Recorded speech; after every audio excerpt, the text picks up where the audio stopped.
Okay, let's dive right in. You write code all the time, right? But have you ever stopped to think about what language your computer is really speaking? We're about to peel back the layers and look at the secret instructions that power every single decision your program makes. It really all boils down to this one question. You write a simple if statement, a while loop, but how does the machine, the silicon and electricity, actually decide what to do next? What is really going on under the hood? So on the left, that's familiar territory. That's our code. But on the right, yeah, that's what the computer actually sees. It looks, well, pretty cryptic, doesn't it? But that is the language of decision-making at its most basic level. And over the next few minutes, we're going to decode it together. So how do we even get a peek into this hidden world? Well, we use a tool that's not just for squashing bugs, but for understanding the very soul of our programs, the debugger. Seriously, think of it as an X-ray machine for your code. And using it is actually pretty straightforward. First, you set a breakpoint, which is basically like telling the program, hey, pause right here, I want to look around. Then you start stepping through your code, one single instruction at a time. And this is where the magic happens, because you get to watch the machine's state, the values in its registers, its memory, change with every single step. And to make your life way easier, here are the 3 shortcuts you are going to use constantly. F5 to just run the code until it hits your next breakpoint. F10 to step over a line of code, and F11 to step into it, say, if it's a function call. Getting these under your fingers is key to becoming fluent in your code's secret language. All right, now that we have our X-ray machine fired up, what are we even looking for?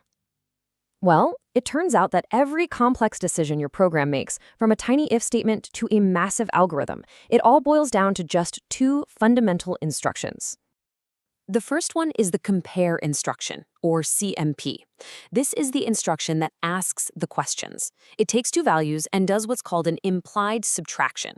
Now, it doesn't actually change the values themselves, it just does the math behind the scenes to see what the result would be. And then it makes a little note of the outcome. So where does it leave this note? In a special spot called the flags register. You can think of these flags as the CPU's own personal sticky notes. After a comparison, the CPU just jots down a quick note like, hey, the result of that was 0, which means the numbers were equal. Or the result was negative.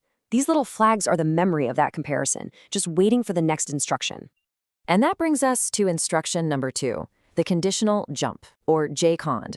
This is the action taker. It's the instruction that reads those sticky notes, the flags left behind by the CMP instruction. And if a certain condition is true, like the 0 flag is set, it tells the processor to completely ignore the next line and jump to a different part of the program entirely. And that's it. Seriously, that is the entire foundation. A comparison that sets some flags, and then a conditional jump that reads those flags. Every single piece of logic in every program you have ever used, no matter how ridiculously sophisticated it seems, is built from this simple 2-step dance. Okay, theory's cool, but let's make it real. Let's go back to our first example and see exactly how these 2 instructions, compare and jump, work together to build something we write all the time, a basic if-else statement. Now, here's where things get a little weird, and the logic feels kind of upside down. In our code, we ask if these 2 things are equal, do this. But look at the assembly. It asks the opposite. It checks if they are not equal. See that JNE? That means jump if not equal. If they aren't the same, it jumps over the true block of code. And if that feels strange to you, don't worry, you're not alone. As the source material points out, this is completely normal. This sort of upside-down logic is just a really common and efficient way that compilers translate our human-friendly code into machine instructions. You're not thinking about it wrong, you're just finally seeing it from the machine's point of view. So if an if statement is just a conditional jump forward to skip some code, that raises a really interesting question. What do you think happens if we jump in the other direction? Just think about that for a second. A forward jump lets us create a choice, a branch in the road. So what happens if we jump backward to a line of code we've already executed? What kind of structure would that create? And there's your answer. You get a loop. It really is that simple. Look at the assembly on the right.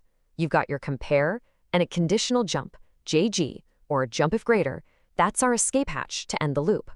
But the real magic is that last line, JMP underscore double loop. That's an unconditional jump, straight back to the top. And that's what creates the repetition. A loop isn't some new magical concept. It's just a jump instruction pointed backward. Now, because counted loops, like a for loop that runs exactly 10 times, are so incredibly common, processors have this handy shortcut instruction called loop. It's specifically designed to work with a counter register, usually ECX, and it does two things in one go. It subtracts 1 from ECX, and then it jumps back to the start as long as ECX isn't 0 yet. And you can see here, it's really just a convenient little package for a common pattern. Writing loop_label A is basically the same thing as writing DECX to decrement the counter, followed by JNZ_label A, which means jump if not 0. It's just a more streamlined, efficient way to write the exact same fundamental logic. So let's bring this all together. We've gone from our high-level code all the way down to the bare metal, and now we're coming back up. What's the really crucial lesson in all of this? Here are the big ideas. First, just remember that all program logic, I don't care how complex it is built on just two core actions, comparing and jumping. That's it. From there, it's simple. If statements are just conditional jumps that skip code, and loops, they're just conditional jumps that repeat code by going backward. And finally, the debugger is your superpower. It's your X-ray vision to actually see this simple, elegant dance in action. And that leaves us with one final, bigger thought. We've just seen that even the most complicated software in the world is built from an incredibly simple foundation. Compare, then jump. It's an amazing reminder that from these simple rules, incredibly complex behavior can emerge. So by understanding these building blocks, you're not just debugging your code, you're getting a little bit closer to understanding the nature of the machine itself.